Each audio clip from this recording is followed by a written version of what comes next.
we're right outside what I would call the mecca of animated movies. Behind me is a lamp that should give it away.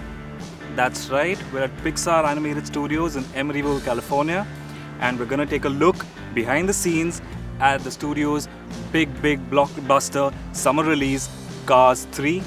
We're gonna see the secret sauce that goes into the making of the movie. So let's take a step inside. Much like real cars, animated characters also go through various stages of development that include clay sculptures and lots more. Here's how it all begins. We actually do some clay sculptures early in the art department as well, and then we rebuild that again in the computer digitally. And then after we model the character and we have that digital sculpt, we go through and we actually apply shading and paint. So just like you would take a paintbrush or a spray can and actually paint a clay model, we're kind of doing the same thing but in the computer. Speaking of characters, Cars 3 is meant to be a tip of the hat to the sport of NASCAR and its legends. In fact, some legends still alive actually voice the characters they've inspired in the movie. Obviously, Lightning McQueen is our own character that we've created and designed. The King was based on Richard Petty, who was a very famous NASCAR racer. He returns again in this film, but a lot of new characters as well. We have what we call our legend characters, which are the cars or the characters that ran with Doc Hudson back when he was HUD, the famous Hudson Hornet. And one of them is Louise Nash. She's based on Louise Smith, who was called the First Lady of Racing. Very early pioneering days of women racing in NASCAR, she was the first. Another one we call River Scott, which was based on Wendell Scott, who was the first African-American racing in NASCAR, and he scored points, championships. The other one is Smokey, which is based on Smokey Yunick, who was a famous crew chief. And then the last one is Junior Moon, who's based on Junior Johnson, a NASCAR racer from the early days who's still alive and actually voices his own character in the American version of the film. Given any thought to retirement? Even present-day legends feature in the movie.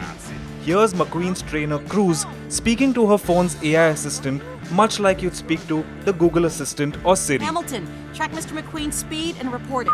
Tracking. I'll stay as close as I can. Your suit will transmit your speeds to Hamilton. Fine, whatever. That's Lewis Hamilton for all you F1 fanatics. You are not winning this.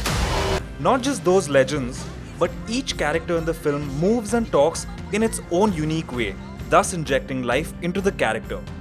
Take for instance, the dramatic new character Mrs. Fritter, who's a destructive school bus. Or the size of Miss Fritter, the school bus. This big, massive character and how she kind of owns the track. We took that into consideration, but then made sure that how we even treated her mouth, right? Because her fenders were all kind of cut up like sheet metal. We wanted different mouth shapes and different things, so it all felt like it was cohesive, like it was one character and somewhat unique. At the end of it all, what you see is a high level of realism infused into each and every element. Extra effort is taken to ensure materials look exactly like they do in real life, be it the cars, roads, or weather. All thanks to the evolution of technology. Now, with the tools we have, the ability to scale the work that we do to take advantage of our render farm and do a lot in parallel, we're able to realize some of these pretty amazing effects. And I think, the thing that's the most challenging about that is that the rendering technology, the way that, we trace light through the scene, the way that the materials respond feels so realistic. The visual bar is set very, very high for us, not only in the film itself, but compared to other films that are out there in the world that our audiences are familiar with. There's a really high, level of sophistication that audiences have that you have to be able to achieve. You think you're famous now? The animation is cutting edge, making for a complete visual feast. And as with all things visual, nothing quite satisfies the senses like good old slow-mo scenes. Hometown hero Amit Badkar shows us how.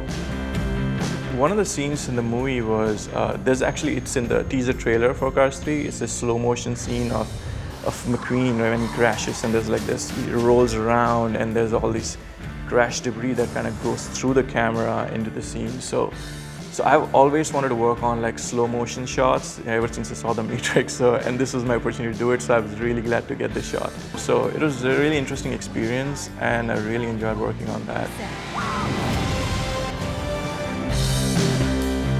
All the work that goes into the making of the movie eventually boils down to its story. every effort is made to ensure absolutely nothing takes away from the message of the film.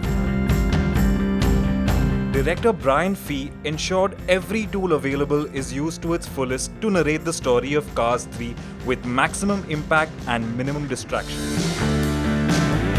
Story is the hardest, and once you figure out that story, then you have to make it, right? Then you have to make the movie, and that's where the mud challenge comes in.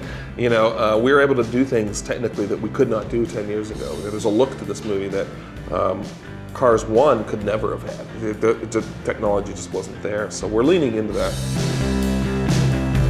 So there you have it. Just a little taste of the colossal efforts that make your favorite animated movies what they are. Those of you itching to catch Lightning McQueen in his latest avatar don't have to wait much longer. Buckle up because Cars 3 hits the big screens on the 16th of this month. See you at the movies.